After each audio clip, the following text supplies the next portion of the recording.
Thanks very much. And first of all, for Gegard, I mean, in Johnny, here you have another ATT guy, another undefeated guy, another wrestler. You've seen something like that recently in Austin Vanderford. So do you see this as a markedly different challenge? And have you taken anything differently in terms of training? Oh no, last two opponents, similar style wrestlers, take you down, hold you ground and pound. So basically, I've been training for a guy like him for a year almost now. So nothing new. And for Hey, really Johnny, quick, sorry to interrupt. Gegard, if you don't mind, could you turn your phone sideways for us, please? Yes. Thank you very much. All right, go ahead, Jay. there you go. Thanks a lot. And for Johnny, I mean, obviously, Gegard's been around forever. You're very familiar with him. What did you take away from his last performance and from his last few? And do you see him as, still being as good as ever? Has he evolved? Yeah, of course, he's one of the best in the world. I didn't take too much from his last fight with Austin, but I took a good amount from the previous fight with Salter. But I've been studying a lot of his past fights, not just the last two. And you are the human cheat code. Have you seen anything in terms of holes in his game and anything where you can capitalize on? Oh, for sure. There's a lot of things that he does in every fight. I'm looking to capitalize, and I'm going in with a game plan. And for Gegard, one last one. I mean, every time you're in front of the media these days, you inevitably end up asked about Yoel Romero. And recently he said he wants to come back to 185. If you two fight, he wants it to be for the title. Is that something that, if all goes well against Johnny, that would interest you? Yeah, definitely. I haven't looked past this fight. There's Corey Anderson and our Russian friend, I don't know the name. And Yoel Romero is in there. As a middleweight, I would like that. But let's see how this fight go first, Move on to Santiago. Greetings from Amsterdam. Thank you for the time, guys. Gegard, Scott always talks very respectfully about you and your legend status. This is going to be your third fight in just 10 months' time. That was the only thing that was missing for you here, right, Gegard? Fighting on a regular base as a champion? Well, yeah, they're going to keep me busy. So if things go well, not injured, I'm going to fight the end of the year probably. Gegard, you told me months ago already you couldn't fight Anderson Silva because he was going to fight Jake Paul. That seems to be happening now. They both ran away from you, right? Why they don't want to fight you? Are they scared? No, no one is scared. I think it's a bigger fight.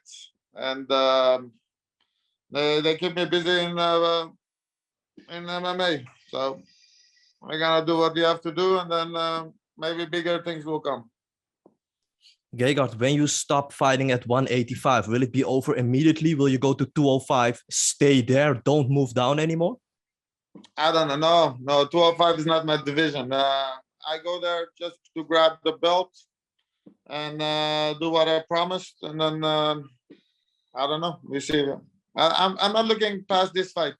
Next fight, I don't know who's going to be there because Yoel Romero is busy. Corey Anderson going to rematch. So I don't look past this fight. Let's see how this goes. And then last one for me, Gegard.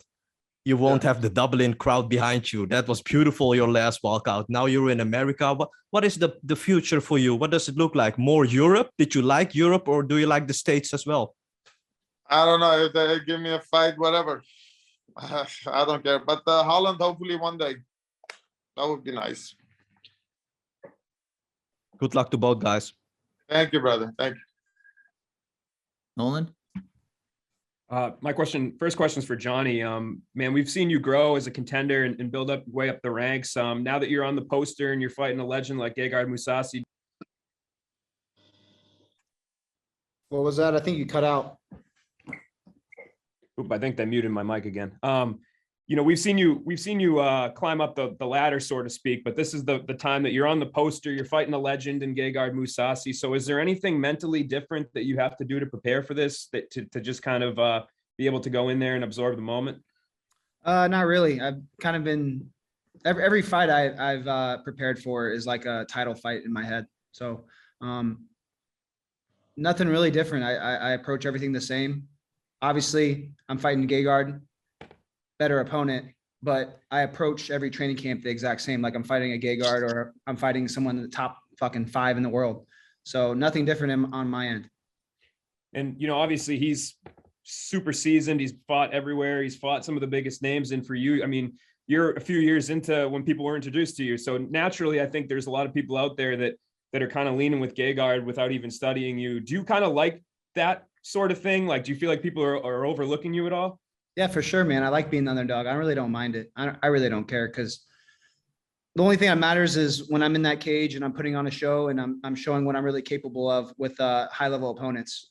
People that know me, people that watch me train, people that watch me spar know what I'm capable of. I haven't really shown what I'm capable of with high level opponents like Gegard. That's why I'm really excited to put on a show and fight him for 5 rounds. Gegard, you have a very rare opportunity here to hit 50 wins if you were to go out there and beat Johnny. Does that mean anything to you, those sort of accolades, or is it just another one in the bank and you don't really care about those sort of things? No, it means something, but I'm not planning to stop after this fight. So it's nice to be have the 50 victory and move on. But not like I don't really think about that, you know. Yeah. And if you know, regardless of win or lose, this is number 59, I think, MMA for you as a pro. So at this point in your career, is there anything an opponent can throw at you that you haven't seen before? Well, definitely. I think he's undefeated. There's a lot of things I haven't seen from him. You know, I haven't seen him on his back. I haven't seen him go 5 rounds. So who knows? We'll see. Thanks, guys. You go to Raul. Hi guys. My first one's gonna be for Gegard. Right now, you're ranked number 3 on the Bellator pound for pound list. Do you believe an impressive and dominant performance could move you up to number 1? I don't look at those things. I don't mind. You know, number 3 is fine. Mm-hmm. And then for Eblen, are there any feelings from you or maybe inside the camp that maybe this title shot is coming a little too soon? I know after your last victory, there were a little bit of rumblings. Nah, I think we're right on the right path. I think this is the next best fight for me.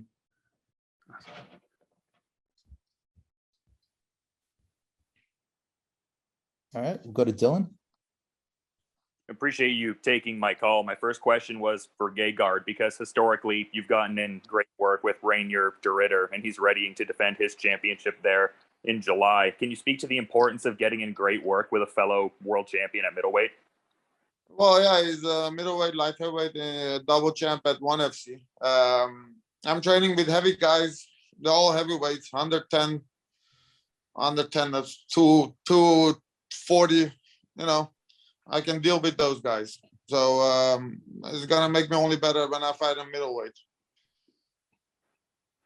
For sure. And then just a follow-up question to Johnny. I'm just wondering if you can speak to the importance of functional patterns and as far as like how that underpins your martial arts techniques. For sure. It keeps me training at a high level. I'm not really sidelined with injuries. It's a great training program that keeps me healthy and moving better and getting better as I age.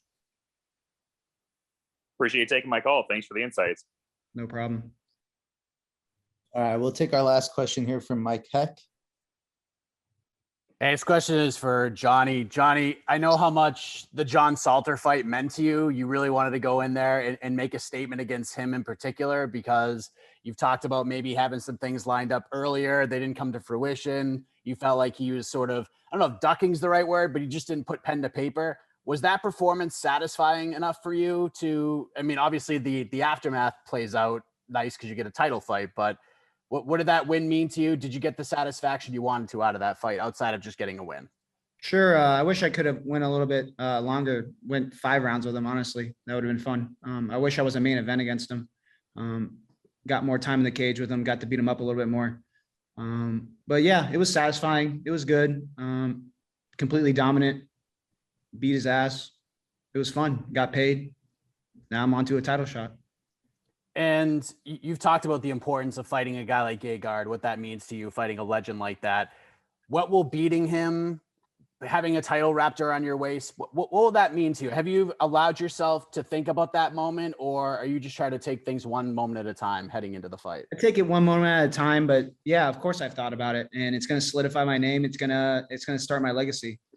I mean, I think I've already started my legacy. I think people are starting to take notice, but this is really going to put a big exclamation point after my name. People are actually going to be talking about me, especially what I'm going to do to Gegard. I'm excited to put on a show and showcase all my skill sets on a high level guy like Gegard. And what do you plan on doing to Gegard? What's the prediction here? Punch him in the face, take him down. You know, we're going to go in a fight. We're going to scrap. Don't hurt me. Come on. Don't hurt me. Hey man, you're going to try to hurt me. I got to take your head off. You're going to try to take my head off, man. No, I think it's going to be fun, man. Cause I like Gegard's style. There's things I like about it. There's things I can do based off his style. I'm sure he's thinking the same thing about me. The only thing is there's not very much film on me. And yeah, man, it's going to be exciting. It's going to be fun. Don't think I'm just going to come in and wrestle with you, bro, because I'm a lot more than a wrestler. I know the last two guys you fought were wrestlers, but no problem. No problem. You know, I'm training on wrestling now. So I haven't trained really on my stand-up. So yeah, your hopefully stand-up's good. It's going to be a good fight. Similar to me. I don't have to really train my wrestling too much. You know, I've been doing it since I was 4. So good luck. Yeah. Yeah, you too, brother. And last thing, Gegard, I might as well ask your prediction of the fight. You've been pretty good with these predictions. You've been almost spot on the last couple of these. So I'm just curious the way you see this fight playing out in a few weeks. A fight is a fight. Sometimes you go in there, you have the hardest fight. Sometimes you finish in one round, you know. I could hit him with a clean shot, just with better timing, and I finish it in 1 minute.